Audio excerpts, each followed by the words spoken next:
Kita akan berbincang dengan narasumber terkait dengan Ibu Kota Baru, di mana Undang-Undang Ibu Kota Baru sudah disahkan oleh DPR bersama pemerintah pada hari ini. Nah, untuk berbincang mengenai hal tersebut, pendengar Trijaya, alhamdulillah sore hari ini kami saat ini sudah bersama Kepala Badan Informasi Geospasial, segera kami sapa Muh Aris Marfai. Assalamualaikum, selamat sore Pak Aris. Waalaikumsalam, selamat sore Mas Margi. Sehat Ji? Alhamdulillah sehat Ji. Alhamdulillah. Pak Aris, alhamdulillah sehat. Pak Aris, ini kalau ada wilayah atau daerah baru, tupoksi BIK sampai di mana? Ya ini menarik ini.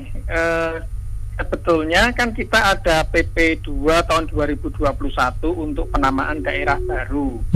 Ya, sehingga ada nama daerah, sehingga penamaan daerah baru pun nanti harus terregister di dalam Gastir.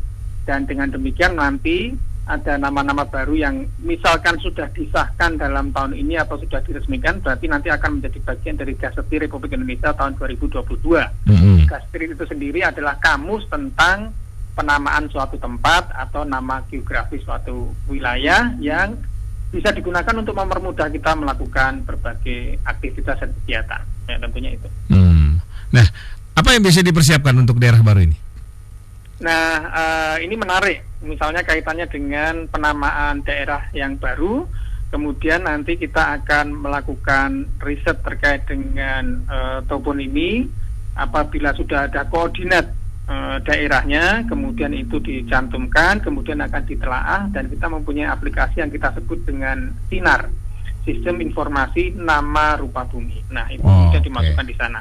Termasuk nanti selain informasi nama, jenis unsurnya, apakah bangunan, apakah jalan, apakah area, kemudian koordinatnya, kemudian ada informasi tambahan, misalnya etimologinya atau semantiknya, misalnya arti namanya apa, asal usul penamaannya bagaimana, linguistiknya bagaimana, pengucapannya bagaimana, misalkan daerahnya namanya apa, kemudian harus diucapkan seperti apa, dan alasan pemberian nama itu juga penting untuk melengkapi Gastir. Jadi sebenarnya ini kan bukan daerah baru ya, maksudnya bukan ada dataran baru begitu. Ini kan sebenarnya sudah ada wilayah, kemudian dijadikan ibu kota baru begitu kan. Artinya ada daerah-daerah ramah yang akan istilahnya apa ya? Disesuaikan ya. Disesuaikan apa terpinggirkan?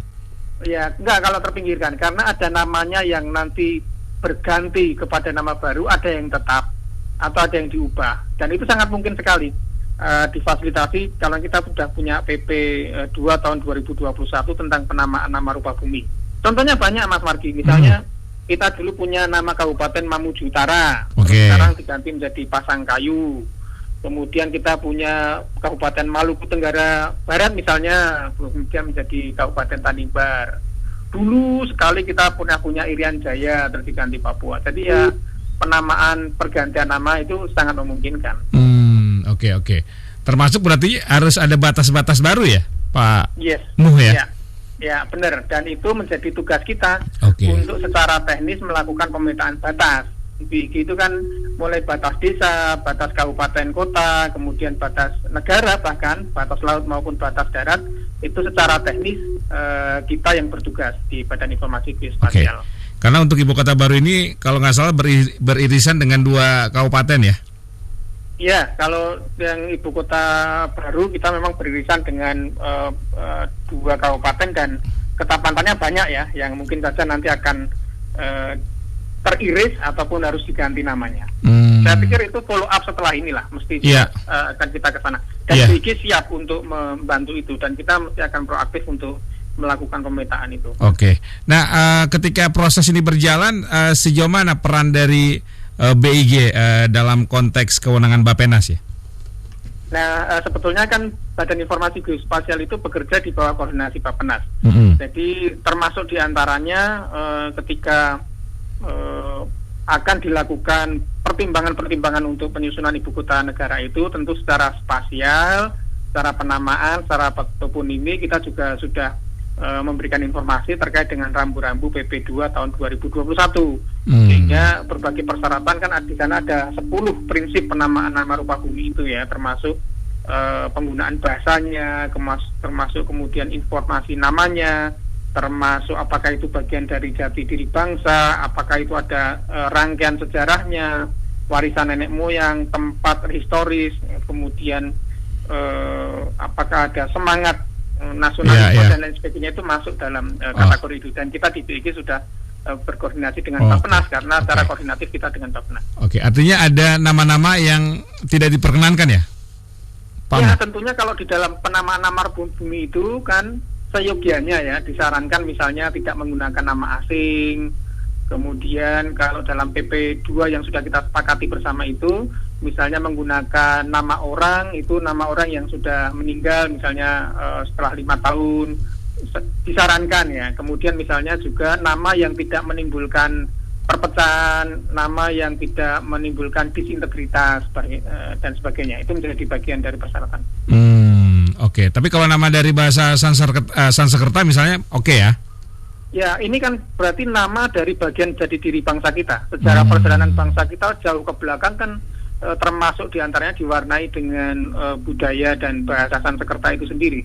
Dan ini merefleksikan sebetulnya bahwa kita itu adalah suatu negara yang sangat besar, yang mempunyai budaya yang adiluhung, termasuk budaya Sanskerta yang dulunya ada. Dan kalau misalnya ada nama yang sama atau sudah pernah digunakan di daerah lain atau wilayah lain, bagaimana tuh, Pak Mu?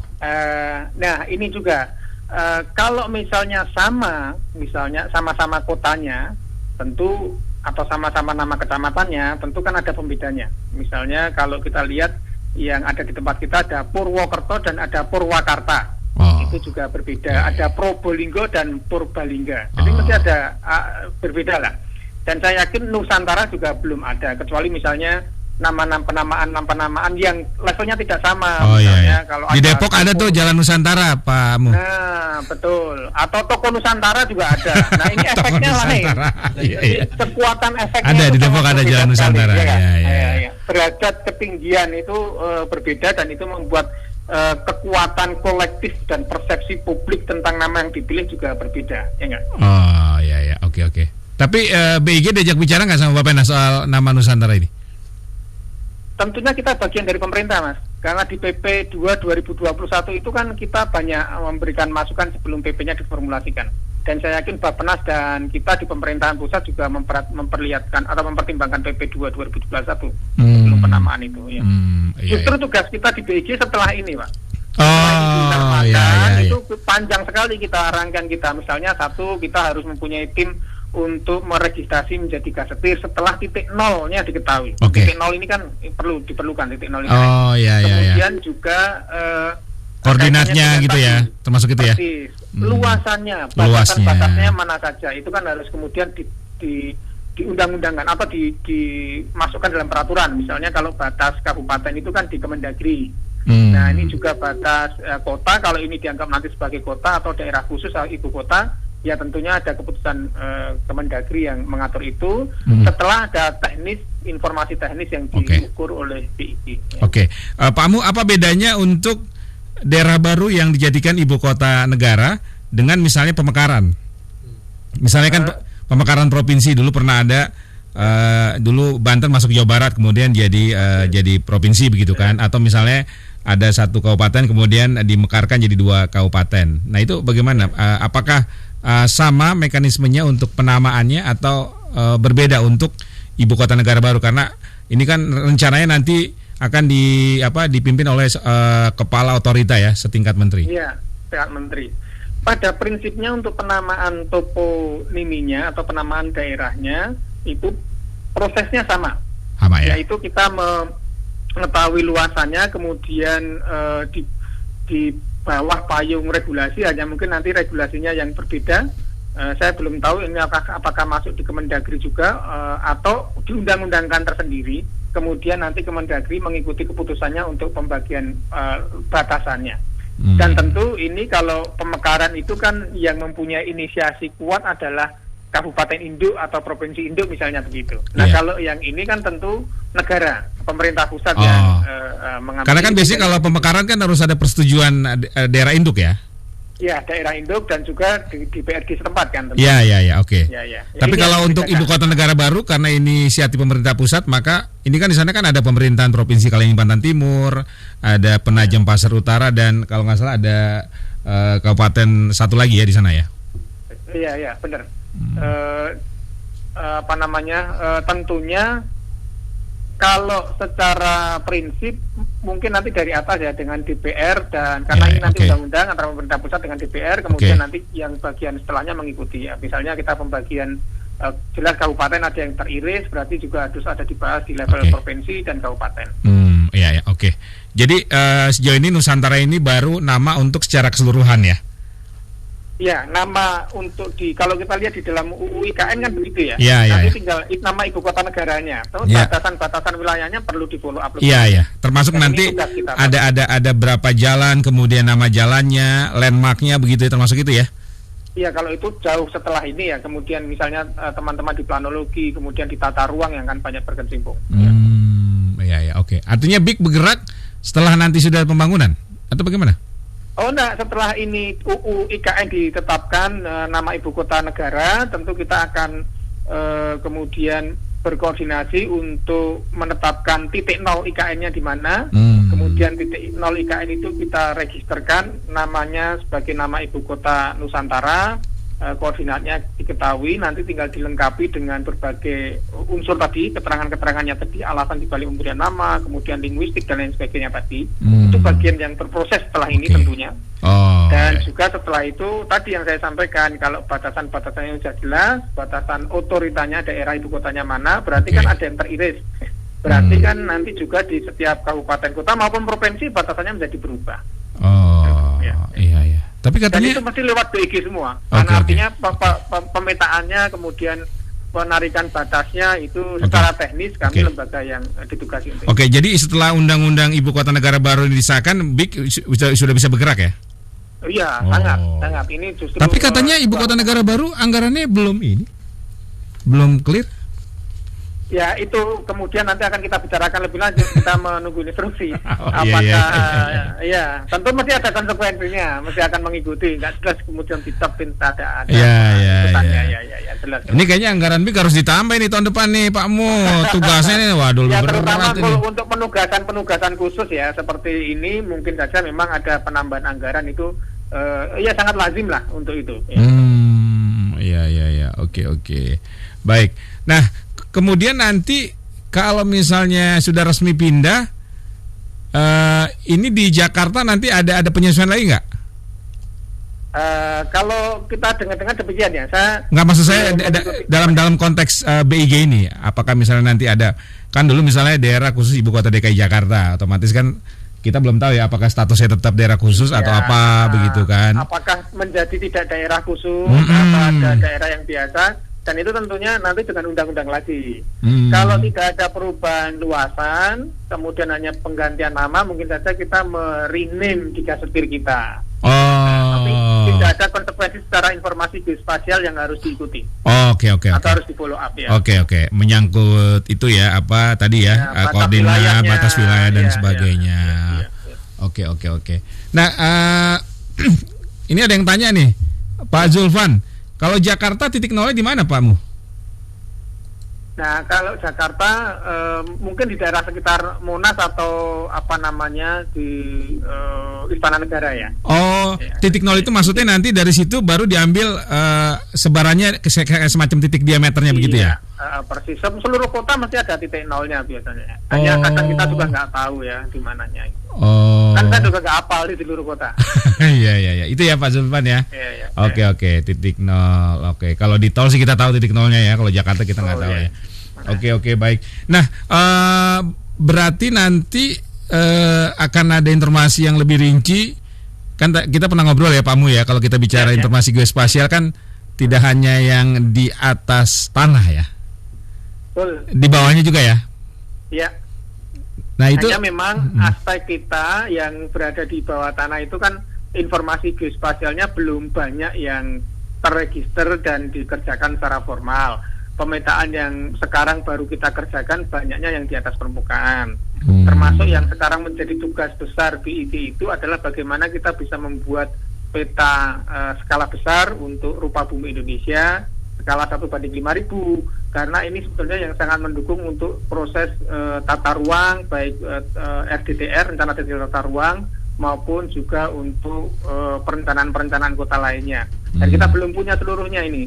Nah, ini kita memang akan genjot 2 tahun ke depan dengan berbagai skema, dan tentunya sangat realistis dan logis kalau memang anggaran itu diprioritaskan ke sana. Jadi kalau nanti ada anggaran, itu termasuk diantaranya adalah bagaimana kita bisa mengenjot 1:5.000, karena informasi geospasial ini penting. Kalau enggak, kita akan selalu pakai Google Map. Dan itu kalau kita bisa punya yang lebih bagus, lebih baik, itu tentu juga akan bisa mengenerate nanti industri-industri hilir di bidang geospasial lainnya. Misalnya bagaimana startup kita di bidang spasial itu bisa muncul dengan menggunakan aplikasi-aplikasi atau data-data dari kita. Ini harus si kepala BIG setingkat menteri ini nih. Biar tantangannya kayaknya enggak, karena ini kan menyangkut informasi mendasar ya, Pak Muh ya. Sebetulnya ini bagian penting, informasi mendasar. Dan kalau kita lihat memang dan bisa dimanfaatkan untuk berbagai aspek kepentingan ya, baik itu pendidikan, ekonomi, sosial dan sebagainya ya, Pak Mu ya. Investasi sampai dengan pertahanan keamanan. Bapak bisa bayangkan kalau misalnya kita tidak punya peta detail, kemudian kita melakukan pemetaan perbatasan misalnya, kan agak sulit juga untuk mengembangkan lokasi-lokasi batas, itu sangat sulit. Sehingga ini bagian strategis dan prioritas menurut saya untuk menyelesaikan peta 1:5.000 itu untuk seluruh wilayah Indonesia. Oke. Pak Mu, kalau misalnya ibu kota baru ini butuh waktu berapa lama untuk proses informasi geospasialnya? Gambaran saja. Ya, sebetulnya kalau proses memberikan informasi geospasial nggak akan lama. Hanya proses lamanya kan di proses yuridis formal dan regulasinya ya. Oke. Kita penamaan itu tidak sekedar selesai di situ. Artinya tidak ada semacam gugatan atau masalah hukum begitu ya dari proses itu pembangunan di sana ya. Terus kemudian kalau kita mau menarik batas, berarti kan kita ada kesepakatan dengan berbagai daerah dan daerah sekitarnya yang diiris tadi. Dan itu bisa berjalan lancar, kemudian dengan legislatif bisa berjalan lancar, tapi itu segera bisa selesai ya. Oke, termasuk status tanahnya bermasalah atau tidak begitu ya? Ya, kalau itu dari bidang maksud saya tanah. Maksud saya ketika dari aspek hukum legalnya sudah clear, maka baru boleh dikasih penamaan. Persis. Agar tidak ada gugatan atau persoalan hukum di kemudian hari ya. Oke. Baik kalau gitu. Pak Muh, terima kasih, ini pencerahan yang luar biasa ini, semoga bermanfaat Pak Muh ya. Oke. Sekali lagi terima kasih, matur suwun sangat ya Pak Muh sudah bersama Trija FM sore hari ini. Salam sehat Pak Muh ya. Assalamualaikum Pak Muh. Waalaikumsalam.